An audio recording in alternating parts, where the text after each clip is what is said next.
A paz do Senhor Jesus, queridos. Quem está falando aqui é o presbítero Rangel Bispo. Irei comentar a segunda lição do quarto trimestre de 2022, com o tema Vem o Fim. Vamos orar? Deus Todo-Poderoso, Criador do céu e da terra, o Alfa e o Ômega, o princípio e o fim. O Senhor está acima de tudo e de todos, o Todo-Poderoso. Abre o nosso entendimento para poder compreender a Tua palavra. Ó Senhor, fala conosco através desse estudo de uma forma poderosa, para que, em nome de Jesus, possamos guardar essa palavra no coração e praticar em nome de Jesus. Amém e graças a Deus. 9 de outubro de 2022. Lição 2. Vem o fim. Texto áureo. E tu, ó filho do homem, assim diz o Senhor Jeová acerca da terra de Israel. Vem o fim vem sobre os quatro cantos da terra. Ezequiel capítulo 7, versículo 2. Verdade prática, o atalaia de Deus soa o alarme do iminente perigo, anuncia que o inevitável juízo divino se aproxima. Leitura bíblica em classe se encontra em Ezequiel capítulo 7, versículo 1 ao 10. A introdução diz assim: o juízo divino descrito no discurso profético no capítulo 7 é endereçado à terra de Israel, ou seja, particularmente aos seus habitantes, mas tem implicações globais. Os contemporâneos de Ezequiel na Babilônia e até mesmo em Jerusalém recusaram a mensagem dos profetas, principalmente de Ezequiel e Jeremias, por não acreditarem que Javé permitisse que os ímpios conquistassem a cidade e destruíssem o templo. Só para a gente fazer uma revisão rapidinho, nós estudamos a lição 1, falando sobre o livro de Ezequiel, sobre a função do profeta, do atalaia, e como uma pessoa pode realmente mudar através do arrependimento. Só que o profeta, Deus separou os profetas para trazer o aviso, o alarme, do perigo eminente que está para acontecer. Sobre a profecia. Introdução. Ezequiel introduz a profecia com a fórmula usual dos profetas de Israel: veio a palavra do Senhor a mim. A chancela de autoridade divina, assim diz o Senhor Jeová, é a marca registrada dos profetas de Javé. Deus instituiu os sacerdotes para ser representante espiritual do povo. Estabeleceu também os reis para ser representante político. E os profetas para ser boca de Deus na terra. É o representante de Deus. Por quê? Era através dos profetas que recebia a mensagem de Deus, e através dessa mensagem ele comunicava o povo dizendo: assim diz o Senhor. Então o profeta Ezequiel, ele era um profeta. Além de ser um profeta, ele era um atalaia, porque existem os profetas que não são atalaia. Porque o atalaia, ele avisa e fala sobre o perigo. Mas tem profetas que não avisam. Ele recebe de Deus, mas anda escondido. É conveniente por conta de muitas situações. Também é medroso e está sempre em cima do muro. Tem alguns profetas que é assim. E Deus não quer que nós sejamos profetas com essas qualidades, mas que possamos ser profetas e atalaias, que avisem sobre o perigo, como nós iremos estudar nesse livro de Ezequiel.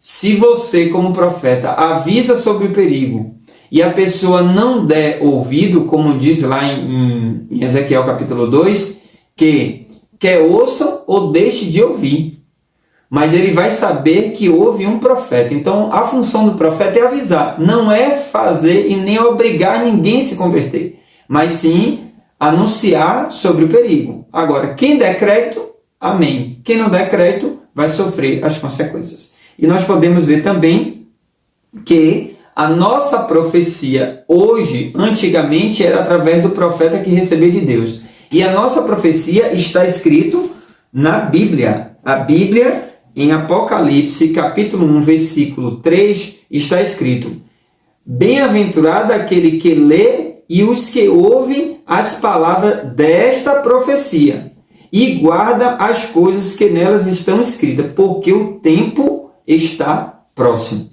Então, nós podemos entender que nossa profecia hoje não é os profetas, porque, infelizmente, estão se levantando falsos profetas e profetas que já se levantaram também, como, por exemplo, vem com a visão da graça exclusivista, que, no caso, Deus é amor, só eles acham que vão ser salvos. Cristão do Brasil, a mesma coisa. Os mormons, Testemunho de Jeová, Adventista, são seitas exclusivistas que acham que só através da religião, daquela instituição, que a pessoa vai ser salva. Então, isso aí já é um outro evangelho, como diz lá em Gálatas capítulo 1, versículo 10, que se ainda Paulo ou um anjo do céu descesse para pregar um novo evangelho, que seja anátema. Então, uma visão de profecia, de anjo que desceu, como essas religiões aqui, essas, de uma certa forma assim, são seitas heréticas, porque quando ele pensa de que só eles vão ser salvos,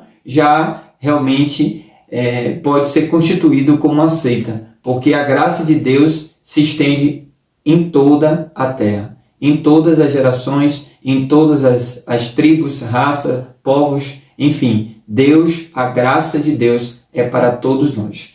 E também nós podemos verificar um detalhe aqui sobre esse Javé. Javé significa o eu sou, é um nome de Deus.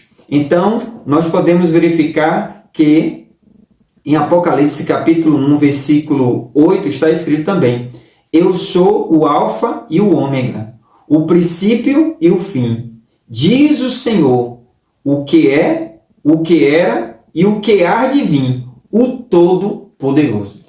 Quando geralmente eu oro e eu falo sobre esse Deus Todo-Poderoso, que assim como a gente pode chamar o nosso Deus de amor, o Deus Javé, Jeová, é o Deus também Todo-Poderoso. Nós cremos em um Deus Todo-Poderoso, que está acima de tudo e de todos. Porque tem homens poderosos nessa terra, tem mulheres poderosas, o diabo também é poderoso, mas o nosso Deus é o Todo-Poderoso, o que está acima de tudo e de todos, o que manda e desmanda, o que abre e que fecha, o que mata e que faz viver. É o Deus que está realmente no domínio de toda esta terra. Extensão. Essa profecia que o profeta Ezequiel recebe de Deus era estendida a toda a terra de Israel. Por isso fica claro pelo uso da expressão escatológica, o fim vem sobre os 4 cantos da terra, que aparece na Bíblia para se referir a toda a terra. Então, Deus estava usando o profeta. Mas muitas vezes o profeta, que é boca de Deus, muitos são rejeitados, muitos são esquecidos, muitos são abandonados, muitos são mortos, perseguidos. Por quê? Ignorados, porque não quer dar ouvido. O profeta está recebendo de Deus, Deus está revelando através da palavra nos dias de hoje, e as pessoas não estão dando ouvido. Por quê? Porque querem se enganar, porque não querem saber, porque não querem perder os cargos. Então, nós podemos verificar que o Senhor estava dizendo: se arrependa, que a gente vai falar isso no segundo tópico aqui. Mas o povo não estava dando ouvido. E vida de profeta não é fácil. E nós temos de ir independente. Se o Senhor mandou falar, nós temos de falar e acreditar que foi o eu sou, o Javé, que mandou. Quando? Agora, no versículo 3, que ressalta a eminência do fim. Esse advérbio reaparece no versículo 8, acrescido da palavra depressa. E no dia de hoje não está sendo diferente. E Deus está avisando, Jesus Cristo vai voltar. Em 1 Tessalonicenses capítulo 5, versículo 2 está escrito: porque vós mesmos sabeis muito bem que o dia do Senhor virá como o ladrão de noite. Então, nós temos de estar vigiando, porque o dia do Senhor está por vir a qualquer momento. Jesus vai voltar a qualquer momento. E nós precisamos estar vigiando para não sermos pegos desprevenidos. Porque o aviso está aí. O aviso está aí. Não esqueça disso. Deus está avisando. Como avisou nos dias do profeta Ezequiel para aquela nação de Israel.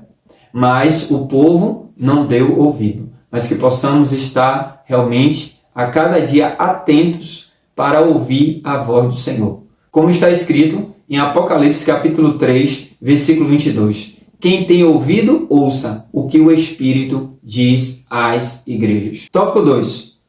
Sobre o fim. O sentido.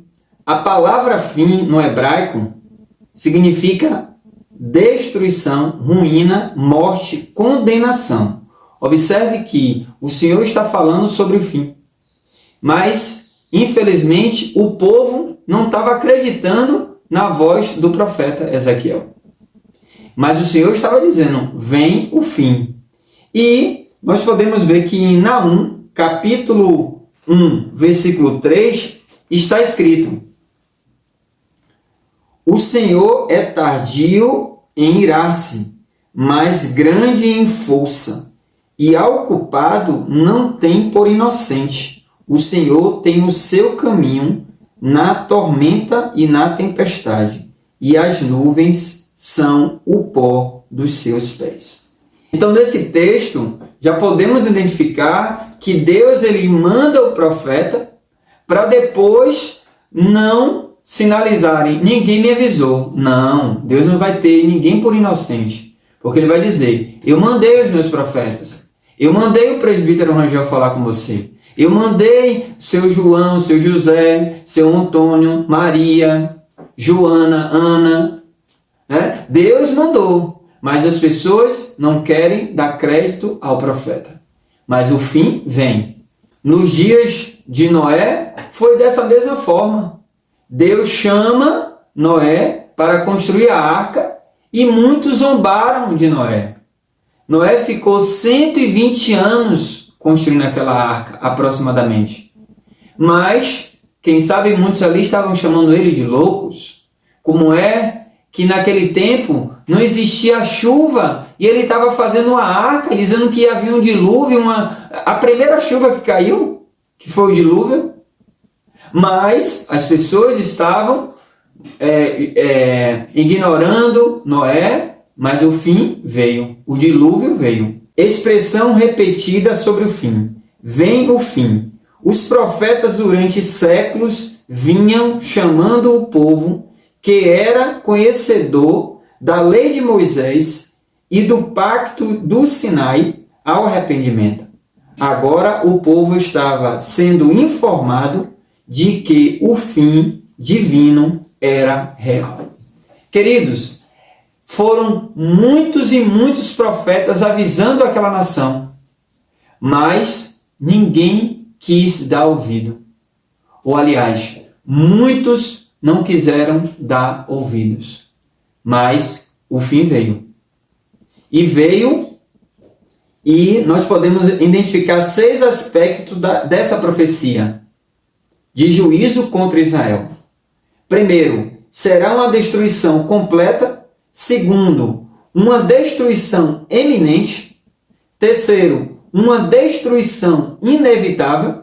Quarto, não haveria obstáculo para essa destruição. Quinto, o templo não seria poupado. Uma destruição universal. Então, eles tinham o templo e adoravam mais o templo do que o próprio Deus que criou o templo. Então o Senhor estava dizendo, nem o templo vai ser poupado. E veio realmente a destruição total sobre aquela terra, Por quê? Porque desobedeceram. Em 2 Crônicas, capítulo 36, versículo 16, está escrito: porém, zombaram dos mensageiros de Deus e desprezaram as suas palavras e escarneceram dos seus profetas, até que o furor do Senhor subiu tanto contra o seu povo, que mais nenhum remédio houve. Ou seja, o profeta estava avisando, mas o povo começou a zombar, escarnecer dos mensageiros de Deus. E quem escarnece, quem persegue, quem maltrata os mensageiros de Deus, porque o mensageiro de Deus vem com a mensagem para remédio, para curar a enfermidade, para que aquele homem, para que aquela mulher, para que aquela nação também, para que os líderes pudessem arrancar aquela plantação que eles estavam fazendo, aquela semente que eles estavam fazendo, porque sabia que através de cada semente que a gente planta, nós iremos colher. As sementes que nós estamos plantando, nós iremos colher lá na frente. E o profeta avisa para que nós venhamos arrancar essa semente, para não termos uma colheita ruim. Porque estavam mergulhados na idolatria, na abominação, coisa terrível que estavam fazendo diante do Senhor. Mas os líderes não estavam dando ouvido, o povo também não estava dando ouvido, e o juízo veio. Todos estão sendo informados de antemão sobre a causa da destruição, e lhes é dada a oportunidade de arrependimento. É uma reflexão relevante também em nossos dias, porque somos seres morais e prestaremos contas a Deus pelos nossos atos. Então, o que é arrependimento? É mudança de direção. É realmente deixar de fazer algo errado, deixar de pecar. Porque tem a diferença entre arrependimento e remorso. O remorso você faz hoje, amanhã tem uma tristeza, depois volta a fazer, depois tem uma tristeza, deixa de fazer. Isso é remorso. Mas arrependimento é mudança de direção. Em Gálatas, capítulo 6, versículos 7 e 8, está escrito: não erreis, Deus não se deixa escarnecer, porque tudo que o homem semear, isso também ceifará. Porque o que semeia a sua carne, da carne ceifará a corrupção. Mas o que semeia no Espírito, do Espírito ceifará a vida eterna. Então, temos de estar realmente atento qual é a semente que nós estamos plantando, para realmente ter consciência se devemos tratar e cuidar e regar dessa semente ou arrancar. A vida eterna é só através de Jesus Cristo. E essa vida não se compara com a eternidade que Deus tem preparado para mim e para você. Tópico 3, sobre o inimigo. Já floresceu a vara. Ezequiel faz uma analogia botânica, uma metáfora que se perdeu no tempo. A vara profética anuncia: veio a tua ruína. Então, assim como o rei da Síria foi o chicote de Deus para açoitar Samaria, os filhos de Israel do reino do norte, da mesma forma, Javé, que é o Eu Sou, o Todo-Poderoso, usou o rei da Babilônia, Nabucodonosor, como Azorrague para chicotear Jerusalém em Judá. Então, só lembrando, ressaltar aqui rápido, o povo pediu um rei, foi levantado Saul. Saul foi o primeiro rei de Israel, o segundo foi Davi, o terceiro foi Salomão. Quando chega Salomão, por conta da idolatria, por ter realmente abandonado, por ter se desviado, o que foi aconteceu? Deus permitiu que o reino dele fosse dividido. E veio Roboão, o quarto rei de Israel, quando ele queria maltratar, aumentar os impostos, quando o povo se levantou, sinalizou Jeroboão para realmente ele diminuir, e ele não quis. Preferiu ouvir os conselhos dos jovens do que dos anciãos. E o que aconteceu? Houve uma divisão, tribo do norte, tribo do sul, Judá, Israel. E nesse momento aqui, Deus já tinha realmente usado o chicote através do rei da Síria para açoitar Samaria, o reino do norte. Mas agora sobrou Judá, que não se importou com os avisos, que viu as 10 tribos sendo destruídas, e ele, ao invés de mudar de direção, ele continuou, e o fim veio, a ruína veio. Reverdeceu a soberba. O rei Nabucodonosor extrapolou os limites, foi cruel na aplicação dos castigos. Zedequias, ele teve o olho furado, o filho dele foi degolado na frente dele, e eles foram cruéis, e muito cruéis. E o Senhor queria que ele castigasse o povo, mas não extrapolasse. E realmente o rei Nabucodonosor, ele realmente extrapolou. Essa reação divina é exemplar, pois ainda hoje Deus julga os poderosos que abusam da autoridade e cometem atrocidades.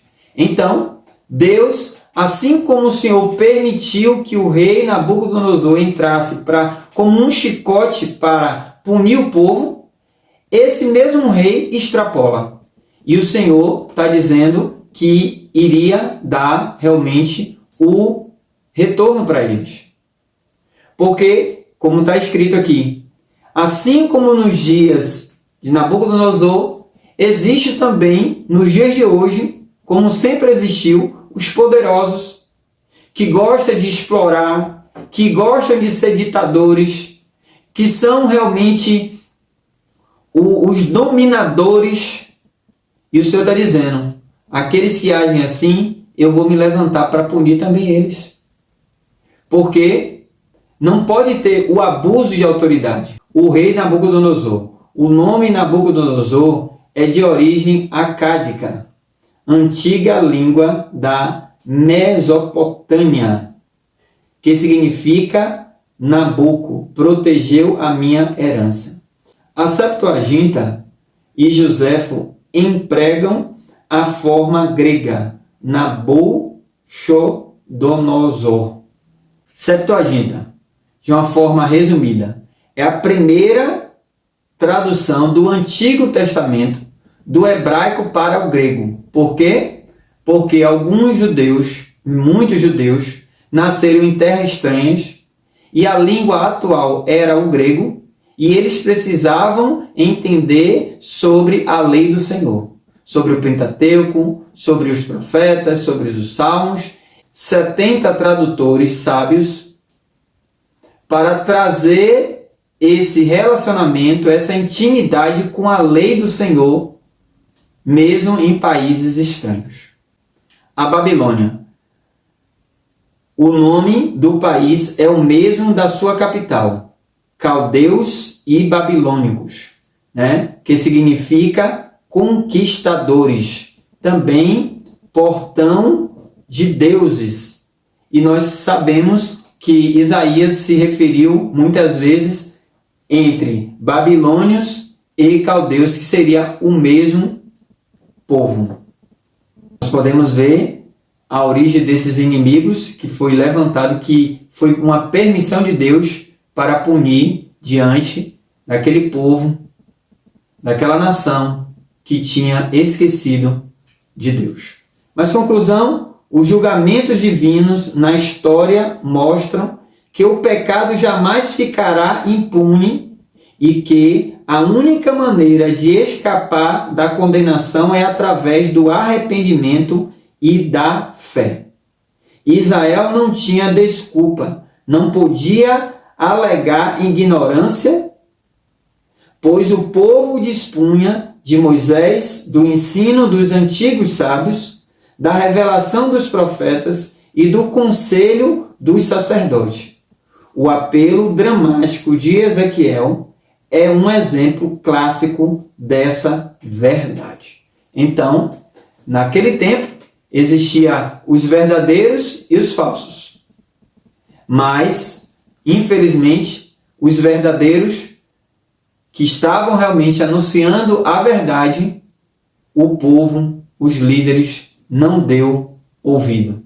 E a destruição veio e foi realmente uma triste realidade para aquela nação tão vitoriosa. Queridos, quero falar um pouco sobre política. Nós sabemos, eu sei, que Jesus está voltando. Que Jesus vai voltar a qualquer momento. Não sabemos quando, mas nós temos de estar vigiando. Porém, enquanto Jesus não volta, a Bíblia nos orienta. Em 1 Timóteo capítulo 2, versículo 1 ao 3 está escrito: em primeiro lugar, peço que sejam feitas orações, pedidos, súplicas e orações de graças a Deus em favor de todas as pessoas. Orem pelos reis e por todos os que têm autoridade, para que possam viver uma vida calma e pacífica com dedicação a Deus e respeito aos outros. Isso é bom e Deus, o nosso Salvador, gosta disso.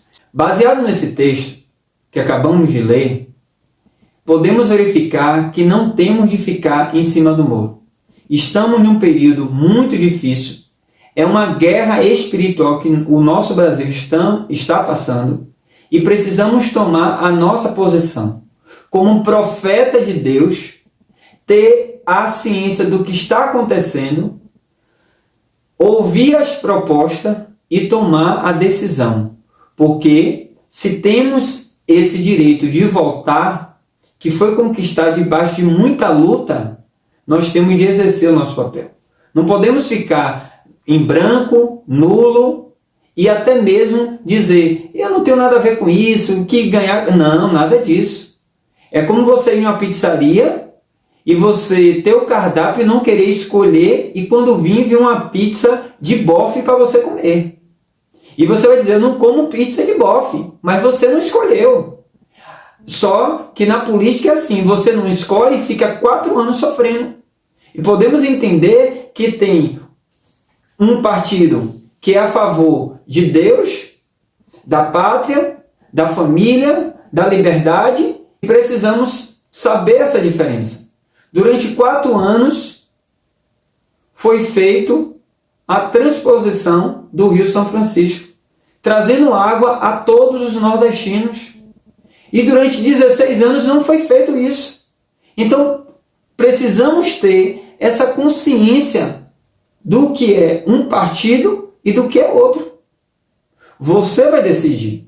É você que vai decidir. Mas eu comparo, como realmente a gente está vendo aí, a uma mulher que foi espancada durante 16 anos, que foi agredida verbalmente, fisicamente, que esse homem que faz isso, e um homem que faz isso, que espanca sua mulher, ele vai pagar diante de Deus. O juízo de Deus virá sobre o homem espancador. Mas essa mulher liberta. Depois que ela liberta, passa-se um mês, ela volta para aquele homem. É querer gostar de apanhar. É querer gostar de ser espancada. Que Deus ilumine a sua mente para que você possa realmente estar atento. Porque a Venezuela que nos diga. A esquerda está na Venezuela. E o povo está comendo carne de cachorro podre. E que Deus nos livre desse mal. Vote certo. Não fique em casa em cima do muro. Vote certo. Em favor de Deus, da família, da pátria, da liberdade. Se você gostou desse estudo, como forma de agradecimento, se inscreva, comente e nos ajude a compartilhar a palavra de Deus. Desde já, eu agradeço. Fica com Deus. Deus abençoe sua família. Deus abençoe a tua vida. E que você vote certo em nome de Jesus.